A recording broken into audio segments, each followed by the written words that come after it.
આવો આવો, જય શ્રી કૃષ્ણ. દુલ્હનને લેવા તો હું જ જઈશ. આફ્ટર ઓલ મારી ભાભી છે.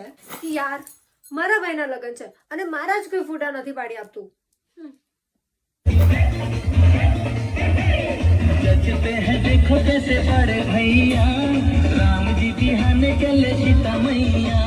ના ના ના, તમે જમી લો. મારે કેવું પેલું છેલ્લે ભાઈ ભાભી સાથે જમવાનું હોય ને, પેલું ફેમિલી ડિનર ટાઈપ. એટલે તમે જમી લો આરામથી. હું કેમેરા વાળો ભાઈ, પહેલા છે ને તમે મારા ફોટા પાડજો, કારણ કે હું વરરાજાની બેન છું. આ ગામના ફોટા પછી પાડજો, બરાબર? મોજડીને એવી જગ્યાએ સંતાડવી પડશે કે જેથી સામેવાળાના હાથમાં ના આવે. અને જો મોજડી પકડાય ને તો વરરાજાના ભાઈબંધો પૈસા આપશે, હું કે મારો ભાઈ નહીં. એટલે ક્યાં તો તમે મોજડીની વ્યવસ્થા કરો, ક્યાં તો પૈસાની વ્યવસ્થા કરો, અને ક્યાં તો મોજડીને એવી જગ્યાએ સંતાડો કે જેથી સામેવાળાના હાથમાં ના આવે. તમે મને સાઈડ પર રહેવાનું કીધું. મને?